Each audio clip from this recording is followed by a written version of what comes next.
श्री स्वामी समर्थ. नमस्कार मित्रांनो आणि भावांनो, एक छोटासा प्रश्न तुम्हाला विचारते. अधिक महिन्यात आईची ओटी भरली नाही तर खरंच सौभाग्यावर परिणाम होतो का? आणि जोडवी चुकीची घेतली तर पतीच्या आयुष्यावर परिणाम होऊ शकतो का? आजचा व्हिडिओ खूप महत्त्वाचा आहे, कारण 2026चा अधिक महिना जवळ आला आहे आणि अनेकांना योग्य माहिती नसल्यामुळे चुका होतात आणि नंतर पश्चाताप करावा लागतो. म्हणून शेवटपर्यंत नक्की ऐका, कारण आज मी तुम्हाला सगळं अगदी सोप्या भाषेत आणि मनाला भिडेल अशा पद्धतीने सांगणार आहे.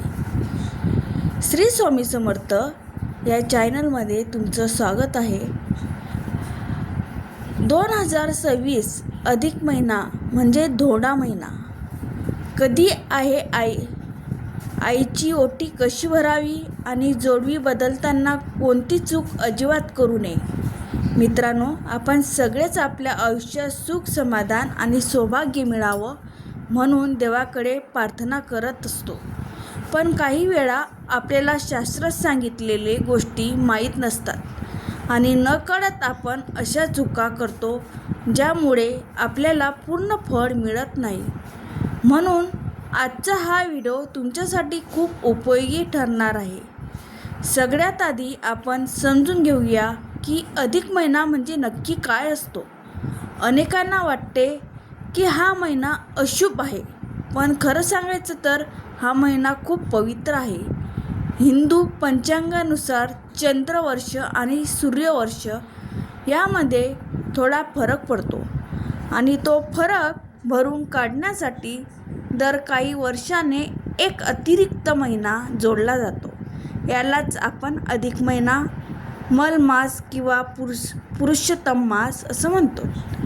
या महिन्याला सुरुवातीला कोणतीही महत्त्व देत नव्हतं, म्हणून त्याला धोंडा महिना असे नाव पडले.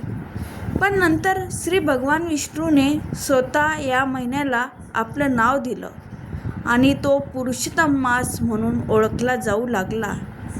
म्हणजेच तो महिना लोकांना व्यर्थ वाटत होता, तो सर्वात श्रेष्ठ आणि पुण्यदायी ठरला. म्हणूनच हा महिना कधी अशुभ नाही, उलट हा आपल्या आयुष्यात बदल घडवून आणणारा महिना आहे. या महिन्यात केलेली पूजा, जप, दान हे अनेक पटीने फळ देतात. आता सगळ्यात महत्त्वाचा प्रश्न, 2026मध्ये अधिक महिना कधी आहे तर लक्ष देऊन ऐका. 17 मे 2026 पासून हा अधिक महिना सुरू होणार आहे आणि 15 जून 2026 पर्यंत चालणार आहे. हा संपूर्ण कालावधी खूप पवित्र मानला जातो. या काळात लग्न, मुंज, गृहप्रवेश असे मोठे शुभकार्य टाळले जातात. पण पूजा, पाठ, जप, दान, व्रत या गोष्टी आवर्जून करावेत, कारण यामुळे पापाचा नाश होतो आणि श्री भगवान विष्णूची कृपा आपल्या घरावर होते. तुम्ही विचार करा, वर्षभरात आपल्याला असा खास महिना किती वेळा मिळतो जिथे देवाची कृपा मिळवण्याची संधी इतकी सोपी असते. म्हणून हा काळ वाया जाऊ देऊ नका. आता आपण आपल्या मुख्य विषयाकडे वळूया, म्हणजे आईची ओटी भरणे. अनेकांना हा प्रश्न पडतो की ओटी का भरावी आणि कशी भरावी.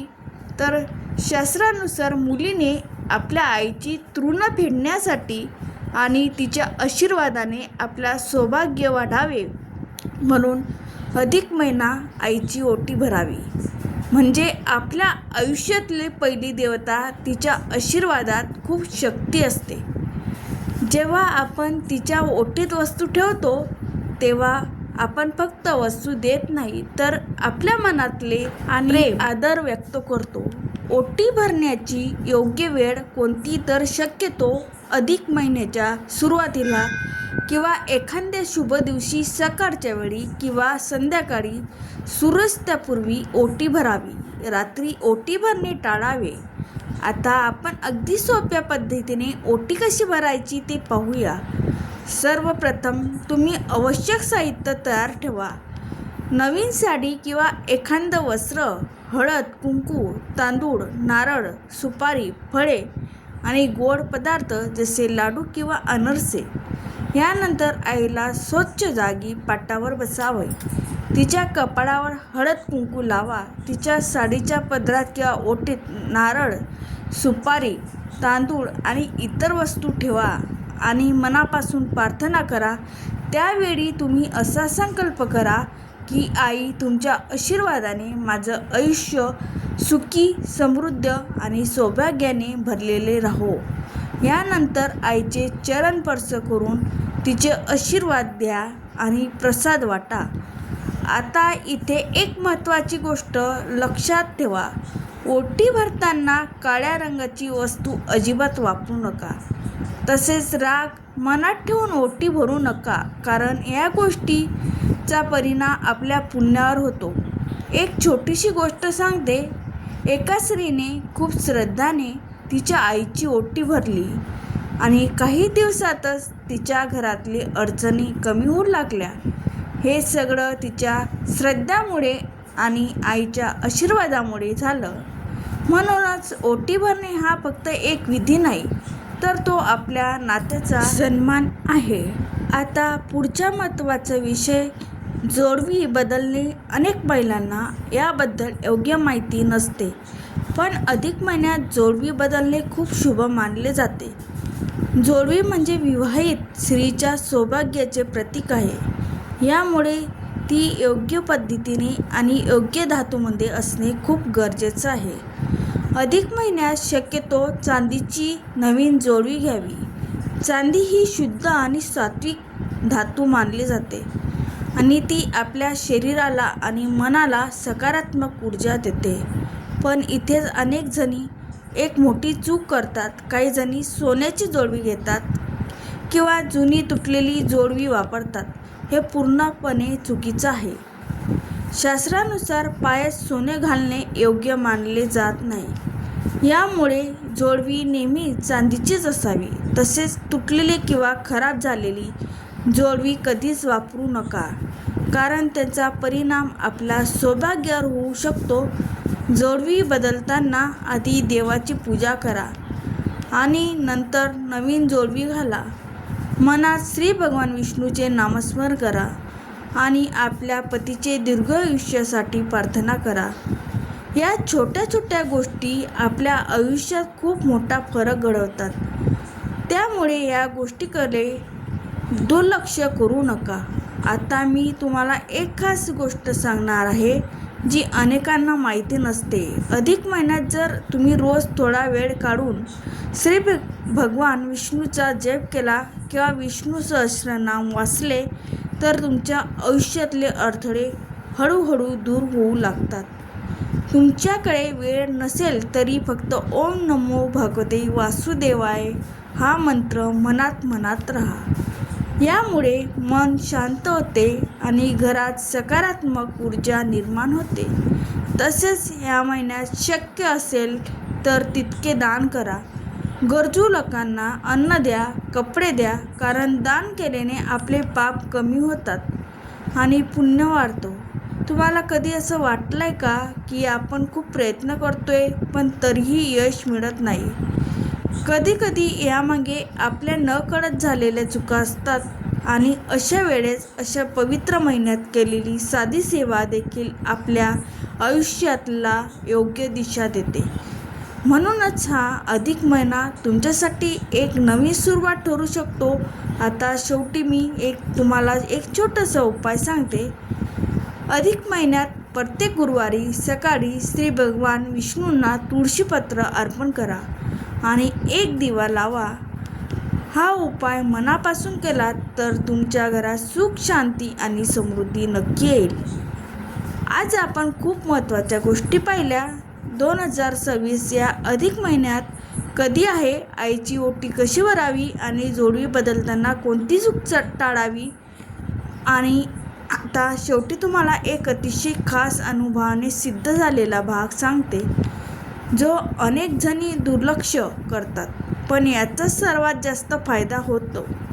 अधिक महिन्यात एक गोष्ट नक्की करा, ती म्हणजे रोज सकाळी उठल्यावर घरात देवाजवळ एक तांब्याच्या किंवा पितळेच्या भांड्यात स्वच्छ पाणी भरून ठेवा आणि त्या पाण्याजवळ एक छोटा दिवा लावा आणि मनात श्री भगवान विष्णूचे नाव घ्या. हे पाणी दिवसभर देवासमोर ठेवा आणि संध्याकाळी ते पाणी घरच्या मुख्य दरवाजावर किंवा तुळशीच्या झाडाला अर्पण करा. असे केल्याने घरातल्या नकारात्मक ऊर्जा कमी होते आणि घरात शांतता वाढते. दुसरी महत्त्वाची गोष्ट म्हणजे अधिक महिन्यात शक्यतो वाद विवाद टाळा, कारण हा महिना मन शुद्ध करण्यासाठी असतो. जर आपण राग द्वेष ठेवला तर केलेली पूजेचे पूर्ण फळ मिळत नाही. तिसरी गोष्ट लक्षात ठेवा, या महिन्यात शक्य असेल तर दर गुरुवारी किंवा किमान एकदा तरी एखाद्या गरजू स्त्रीला हळद कुंकू आणि थोडं अन्नदान करा. याला खूप मोठी पुण्य मानलं जातं. यामुळे घरात लक्ष्मीचा वास वाढतो. आता एक छोटा पण प्रभावी उपाय सांगते. जर तुमच्या आयुष्यातले अडथळे येत असतील तर अधिक महिन्यात सलग 11 दिवस संध्याकाळी एक दिवा लावा आणि ओम नमो भगवते वासुदेवाय हा मंत्र किमान 108 वेळा म्हणा. हा उपाय मनापासून केलात तर हळूहळू तुमचे मार्ग मोकळे होऊ लागतील. आणखी एक महत्त्वाची गोष्ट, या महिन्यात शक्यतो साधं आणि सात्विक अन्न खा. कांदा लसूण टाळा, कारण यामुळे मन शांत राहते आणि साधण्याचे लक्ष्य सांगते. लक्षात ठेवा, देवाला मोठ्या मोठ्या वस्तू नको असतात. त्याला आपली श्रद्धा आणि मनापासून केलेली सेवा हवी असते. त्यामुळे जे काही करा ते प्रेमाने आणि विश्वासाने करा आणि छोटा एक प्रार्थना मनात नक्की करा. श्री भगवान विष्णू माझ्या घरात सुख शांती आणि समाधान कायम राहू द्या. माझ्या कुटुंबावर तुमची कृपा कायम राहू द्या. जर तुम्ही हा शेवटचा भाग मनापासून ऐकला आणि त्यातले एखादा उपाय जरी केला तरी तुमच्या आयुष्यात नक्कीच सकारात्मक बदल जाणवेल. जर हा व्हिडिओ तुम्हाला आवडला असेल तर नक्की लाईक करा, सबस्क्राईब करा आणि शेअर करा. श्री स्वामी समर्थ.